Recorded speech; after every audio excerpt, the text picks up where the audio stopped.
Bon, eh bien, parlons de FNAF. Mesdames et messieurs, bonjour. Bienvenue pour cette toute nouvelle vidéo critique. Hein? Donc voilà, hein, ça fait un petit peu de temps. Je crois que la dernière critique qu'on a fait, c'était sur le film Appendage, qui était sorti sur YouTube. Et c'était mauvais. Qu'est-ce que c'était mauvais? Vraiment. Et donc voilà, on se retrouve donc aujourd'hui pour une toute nouvelle critique. Donc il s'agit de la critique du film FNAF, Five Nights at Freddy's, inspiré du jeu vidéo et qui a été adapté donc par Blumhouse Studio, qui ces derniers temps commence à se lancer aussi dans les adaptations de jeux vidéo au cinéma. Alors, voici le synopsis. Alors, donc on connaît tous le synopsis, hein.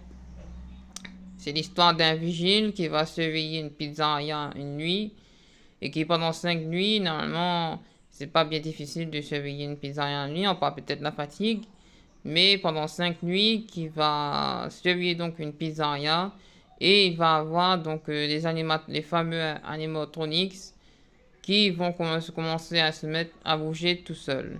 Et il va se commencer à percevoir qu'il y a des trucs chelous qui se passent. Et sachant que ces animatronics, en fait, ce sont l'âme des enfants qui sont donc dans ces robots pour, pour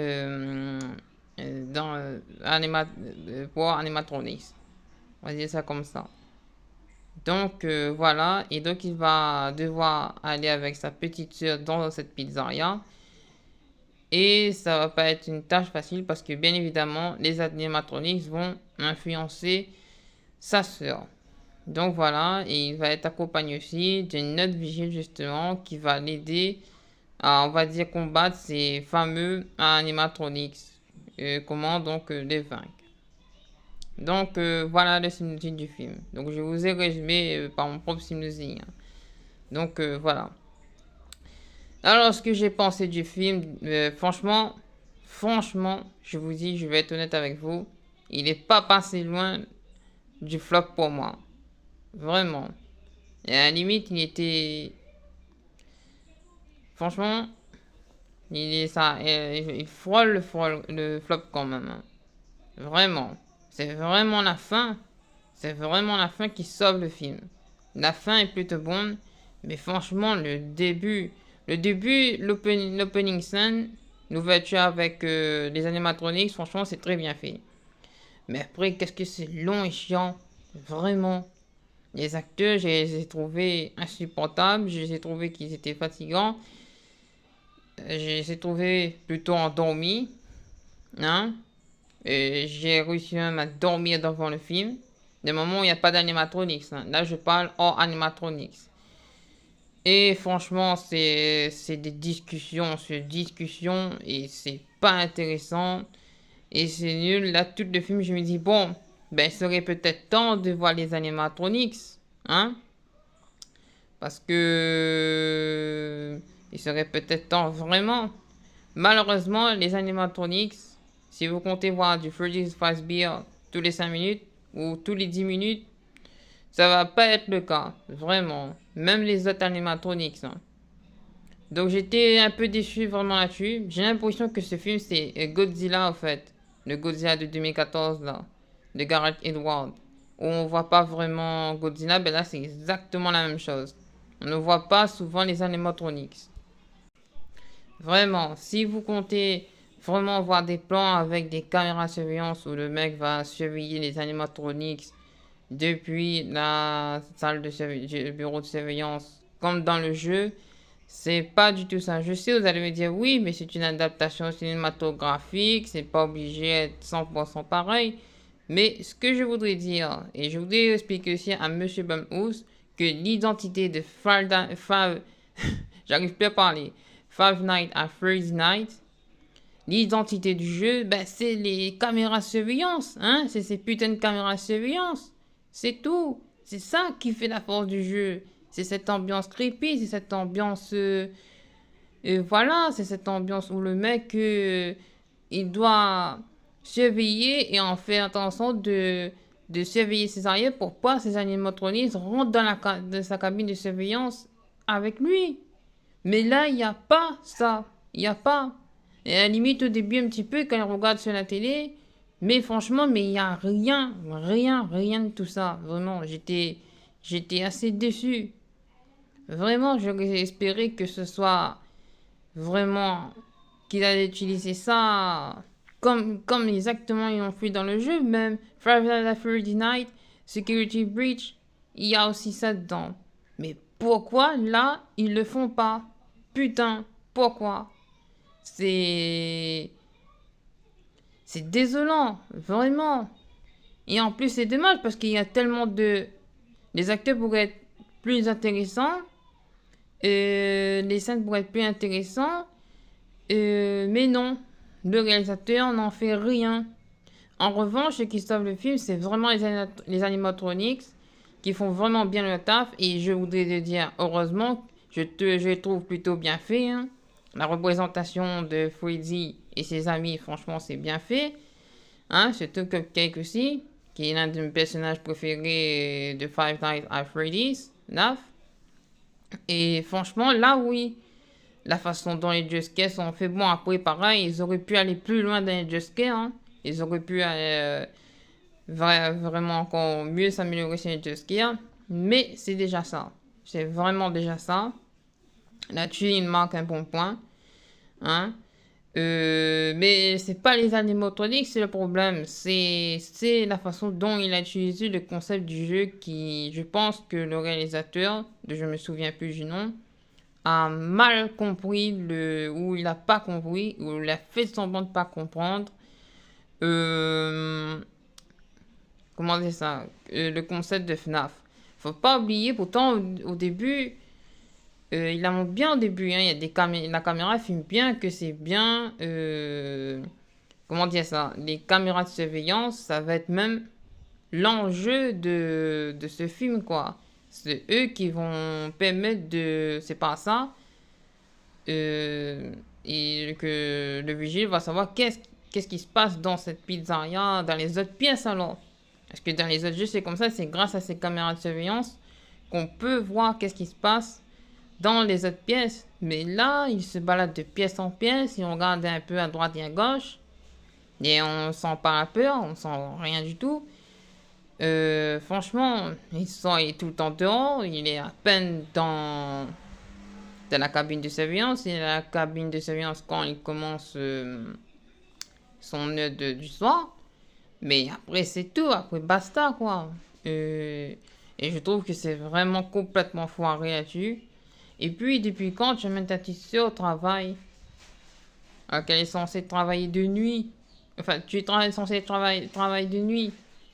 Tu es pas censé amener une petite fille de cet âge-là au Freddy's. Faut la déposer chez ses parents dans ce cas. Bon, je ne spoilerai pas pourquoi il amène sa soeur. Hein. Bien évidemment, il n'y aura pas de spoil. Mais quand même. Et puis, le personnage, l'acteur, là. Moi, j'aurais fait un petit peu comme dans Les Dents de la Mer avec Martin qui a cette phobie de l'eau. Ben, moi, avec ce personnage-là, avec ce vigile-là, donc, j'aurais fait un personnage claustrophobe. Oui, claustrophobe, je crois. Un personnage claustrophobe, je crois que c'est celui qui a peur du noir, qui a peur d'avoir des apparitions dans le noir, et qui doit affronter cette peur pour, d'avant à combattre cette peur et de découvrir qu'est-ce qui se passe au travers des caméras, et ensuite, effectivement, sortir de cette cabine et voir qu'est-ce qui se passe. Donc voilà, bon, maintenant au niveau de la nana qui l'accompagne, je sais pas, elle était plutôt aussi ennuyante, hein, donc voilà. Le chien, à un moment donné, il était énervé. Elle savait pas à grand chose, hein, donc voilà. Hein. On parle de lui dire, est-ce que s'il a déjà rencontré les animatronics? Donc voilà, je pense que lui, la petite fille, aurait fait l'affaire, donc voilà. Même le mec dans le taxi, clairement, lui, il est là juste pour faire genre le mec qui a peur. Donc, j'ai pas trop vu non plus son utilité dans le film. Hein? Et franchement, pour aller jusqu'à la fin, fallait y aller, quoi. Vraiment. Fallait y aller, quoi. Personnellement, j'ai pas vu le film au cinéma, hein, j'ai vu ce Peacock. Donc, j'ai oublié de dire aussi que le film est sorti aux USA le 27 octobre, je crois, et qu'à La Réunion, il est sorti le 31. Hein? Donc, voilà. Donc, le film est disponible au Ciné Grand Sud. Et en France, il sera disponible la semaine prochaine. Donc, voilà. Mais quand même, j'étais assez déçu. Hein? J'étais assez déçu de cette adaptation de FNAF. Donc voilà. Maintenant, on va passer à la note maintenant. Donc on va découvrir une note sur Rotten Tomatoes. Il est de combien? Il est de 29% critique presse et 88% critique audience. Alors là, par contre, je ne suis pas du tout d'accord avec les deux notes. Puisque d'un côté, c'est pas le meilleur film. Et d'un autre côté, le film n'est pas si pourri que ça. Donc 29%, je trouve que c'est un peu injuste. Parce que la fin sauve. Sinon, oui, c'est 29%. C'est vrai qu'il y a le début et la fin qui sauvent. Moi, je suis pas vraiment d'accord avec ces notes. Hein. 29%, c'est un peu faible. Et 88%, franchement, je l'aurais mis aux alentours de 60%. En pourcentage, hein, pas au niveau d'étoile. Donc, justement, je vais vous donner ma note en étoile. Donc, alors, c'est pour toutes les raisons que j'ai citées précédemment dans la vidéo que je donne la note au film Five Nights at Freddy's, la note de 2 sur 5. Voilà, donc comme c'est écrit, ça passe le temps. Enfin, ça passe le temps. Ça passe le temps. Comment dire ça? Ça dépend si vous voyez ça, parce que si vous arrivez à dormir devant, peut-être ça va passer le temps. Hein. Vous allez louper une bonne partie du film, mais bon. Oui, le film, c'est vraiment un somnifère. Vraiment, le début, avec les acteurs, pas avec les animatroniques, mais avec les acteurs, c'est un somnifère. Vraiment, si vous avez pas dormi la nuit, franchement, que vous regardez sur Peacock ou en salle de cinéma, franchement, c'est vraiment un calmant pour dormir, quoi. Sauf la fin. Donc voilà. Sinon, si la fin était bâclée et moisie, c'était au moins une étoile et demie sur 5. Donc voilà. Donc, mais avant de terminer, nous allons regarder la note sur Ciné 974, vu que le film est sorti aussi à La Réunion. Nous allons voir ça. Donc, la note sur Ciné 974 est de 3,8 sur 5. Donc, voilà, moi j'aurais dit plutôt 4 étoiles, hein, mais dessous c'est marqué 3,5. Hein, donc, voilà. 3,8 pardon, sur 5. C'est plutôt, franchement, pour un film comme ça, franchement, c'est plutôt pas mal. Vraiment, hein. C'est une sacrée bonne note pour un film qui passe son temps à nous raconter la vie du mec, et qui a complètement le concept du jeu, hein. N'est-ce pas, Blumhouse? Quand c'est pas Marvel, c'est Blumhouse maintenant. Et vous n'allez pas vous y mettre aussi. Sachant qu'en plus, ils vont adapter, je sais pas si vous le savez, ils vont adapter le jeu Day by Daylight. Non, non, c'est Day by Daylight. Voilà, un truc comme ça. Donc voilà, j'ai tendance, ce jeu, j'ai tendance plutôt à inverser. Et j'espère que l'adaptation va pas être foireuse. Vraiment, je sais pas en quelle année il va sortir, mais normalement c'est prévu. J'espère sincèrement que ça va pas être foireux comme ça. En tout cas, donc voilà. Mais en attendant, vous pourrez retrouver le gameplay de Day by Deadlight sur notre chaîne YouTube. Hein? Donc voilà. Et aussi, donc juste après cette vidéo, donc ce soir, n'oubliez pas, donc on se retrouve pour un tout nouveau let's play sur Silent Hill Ascension qui est sorti en ce 1er novembre 2023 sur Android, iOS, PS5, PS4, Xbox. Donc je me suis trompé, il n'est pas sorti sur Switch. Hein. Donc voilà. Et est-ce que franchement je vous conseille d'aller voir ce film? Ou même s'il est plutôt lent, même s'il a foiré complètement, je vous conseillerais d'aller voir le film. Vraiment. Même si vous allez sûrement vous endormir devant, je conseille d'aller voir le film parce que la fin est bien, ce qui a fait ce succès dans tous les États américains, y compris à La Réunion. Je sais pas en France, je sais pas si en France ils vont le passer, je sais pas. Donc voilà. Mais en tout cas ici aux États-Unis, c'est plutôt bien. Enfin du coup ici aux États-Unis, si c'est plutôt bien passé. Il vaut mieux parce que c'est les pays qui font le film. Donc voilà, donc c'est hein, ce serait logique que ça fonctionne mieux qu'un film français. Hein. En tout cas, ça reste toujours mieux qu'un film français, ça c'est sûr. Film français que je dépenserai jamais d'argent pour aller voir au cinéma. Sauf si c'est une grosse production, hein, comme Valérian en 2017. Et encore, et encore. Mais les images étaient jolies quand même. Mais sinon ça, donc voilà. Bon, après je sais pas c'est quoi la prochaine critique que je vais faire. Peut-être ce sera sur la fin de saison de Loki.